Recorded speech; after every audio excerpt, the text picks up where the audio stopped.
எத்தனை மணிக்கு எந்த ஸ்டாப்ல ஏறினீங்க? எத்தனை மணிக்கு? மூடிட்டு போய் உட்காந்து அப்படிதாண்டி இருக்குன்னு செஸ்னியே தள்ளி விட்டுருக்காங்க. இப்படிதான் நடத்துவாங்களா? எனக்கு தெரியல. இலவச பேருந்துன்னா இப்படிதான் பண்ணுவாங்களா? பொண்ணுங்களை இப்படிதான் நடத்துவாங்களா? ஒரு பிரச்சனை பஸ்ல போயிட்டு வரும்போது கண்டக்டர் டிரைவரும் தான் எங்களுக்கு ஆறுதலா இருக்கணும். அவங்களே இந்த மாதிரி பிஹேவ் பண்ணா நாங்க எப்படி பஸ்ல போயிட்டு வந்துட்டு இருக்க முடியும் சொல்லுங்க? எல்லா இடத்துக்கும் சகோதரர் அப்பாவை கூட்டிட்டு போயிட்டு வர முடியாது. நாங்களும் தனியா டிராவல் பண்ற சூழ்நிலைகள்லாம் இருக்கு. இப்படி போயிட்டு வரும்போது அவங்க தான் கூட நம்மளுக்கு வந்து நம்ம வீட்டு ஆளுங்க மாதிரி அவங்கள தான் நினைச்சு போறோம். அவங்களே இந்த மாதிரி மிஸ்பிஹேவ் பண்ணா எப்படி நாங்க யாரை நம்பி போறது? எங்க அப்பா வந்து ரிலீஸ் பண்ணணும். 25 பேர் சேர்ந்து எங்க அப்பா அடிச்சிருக்காங்க. மெடிக்கல் டெஸ்ட் எடுங்க. எப்படி அடிச்சிருக்காங்க?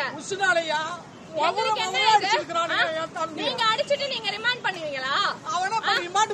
ஒரு பொண்ணுக்கு பிரச்சனைனா அப்பா கிட்ட தாங்க சொல்லுவாங்க போன் பண்ணி. அப்பா தாங்க வருவாரு. பிரச்சனைனா வந்து நாங்க போலீஸுக்கு போன் பண்ணுமா? ஒரு நாங்க கைய புடிச்சு இழுத்து போலீஸுக்கு போன் பண்ணுவாங்களா?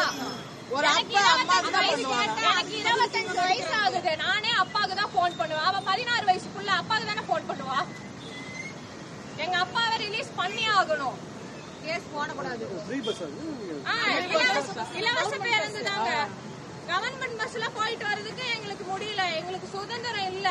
ஜெயில் ஸ்டாப் கிட்ட நான் பஸ் ஏறுவேன். அங்கே வந்துட்டு நின்றுட்டு இருந்தேன். பஸ் ஏறினோடனே எனக்கு கண்டக்டர் மிஸ்பிஹேவ் பண்ணார். நான் அதை உடனே எங்கள் அப்பாவுக்கு ஃபோன் அடித்து சொன்னேன். எங்கள் அப்பா பஸ் ஸ்டாண்ட் வந்துட்டார். பஸ் ஸ்டாண்ட் வந்தோடனே எங்கள் அப்பா நியாயமாக தான் போய் கேட்டார். எல்லாம் எங்கள் அப்பாவும் சேர்ந்து 25-30 பேர் வந்து எங்கள் கண்டக்டர் டிரைவர் எல்லாம் சேர்ந்து எங்கள் அப்பாவை அடிக்க ஆரம்பிச்சிட்டாங்க. என்னை தடுத்ததுக்கு என்னோடய பிரெஸ்ட்டை பிடிச்சி தள்ளி விட்டாங்க. எனக்கு ஒரு மாதிரி ஆச்சு. எங்கள் அம்மா வந்தாங்க. எங்கள் அம்மாவோட சாரியை பிடிச்சி இழுத்துட்டு எங்கள் அம்மா வயிற்று மேலே எட்டி உடச்சி எங்கள் அம்மாவுக்கு அந்த மாதிரி ஆயிடுச்சு. பெட்டில் இருக்காங்க இப்போ. எங்கள் அப்பா மேலே தப்பே இல்லை. எங்கள் அப்பா மேலே வந்துட்டு எங்கள் அப்பாவுக்கு வந்து குண்டாஸ் போடுறேன்னு சொல்லியிருக்காங்க. பஸ் ஸ்டாப்பில் வந்து இறங்கியிருக்காங்க. கண்டக்டர் வந்து மிஸ்பிஹேவ் பண்ணியிருக்காரு. அப்பாவுக்கு வந்து கால் பண்ணி சொன்னார். பாப்பாவுக்கு வந்து 16 வயசு தான் ஆகுது. சரிங்களா? அப்பாவுக்கு தான் யாராக இருந்தாலும் கால் பண்ணி சொல்லுவாங்க. கால் பண்ணி சொன்னதுக்கு டாடி வந்து கேட்டிருக்காரு. கேட்டதுக்கு கண்டக்டர் டிரைவர் எல்லாம் சேர்ந்து ஒரு 25 பேர் பக்கம் சேர்ந்து எல்லாரும் அடிச்சிருக்காங்க. அடித்ததுக்கு என் தம்பிங்க வந்து அப்பாவுக்கு இந்த மாதிரி அப்பாவை அடிச்சிட்டு இருக்காங்கன்னா தம்பிங்க வந்து கேட்க வந்திருக்காங்க. அந்த என் தம்பிங்க அடித்த வீடியோவை மட்டும் வைரல் பண்ணிவிட்டு இவங்க ஃபஸ்ட் அடித்த வீடியோவை வந்து காட்டவே இல்லை. இப்போ ஒரு பொது பேருந்து பஸ்ஸு தான் இது. அதில் போகிறது கூட பெண்களுக்கு வந்து பாதுகாப்பு இல்லைன்னா எப்படி வந்து பெண்கள் வந்து நடமாடுறது? எனக்கு புரியல. நீங்களே சொல்லுங்க. ஸ்டேஷன்ல நைட்டு போய் புகார் கொடுக்க போறோம். கேஸ் எடுக்கல போலீஸே கேஸ் எடுக்கலன்னா எப்படிங்க? யார்கிட்ட போய் நாங்க நியாயம் கேட்கறது? காலையில வாங்க அப்படின்னு சொல்லி அமுச்சு விட்டுட்டாங்க. விடிய ஸ்டேஷன்ட்ட தான் உட்காந்துட்டு இருந்தோம் நாங்கெல்லாம்.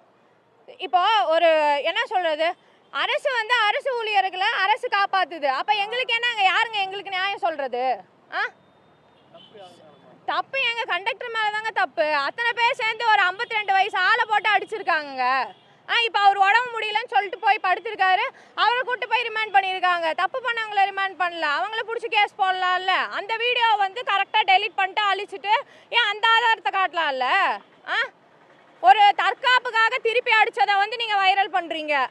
அப்ப நாங்க வந்து எங்களுக்கு எங்க நீதி இருக்கு, எங்க நியாயம் இருக்கு சொல்லுங்க? நீங்களே நடவடிக்கை எடுத்துதாங்க ஆகணும். போலீஸ்ல வந்து கேஸ் கொடுக்க போலீஸும் எடுக்கலன்னா யாருங்க நாங்க போய் பாக்குறது சொல்லுங்க? இப்ப எங்க அம்மா வந்து எங்க அம்மாவை வயிற்று மேலேயே எட்டி உதைச்சி அவங்களுக்கு உதிரம் போயிட்டு இருக்கு. ஜிஹெச்ல அட்மிட் ஆயிருக்காங்க.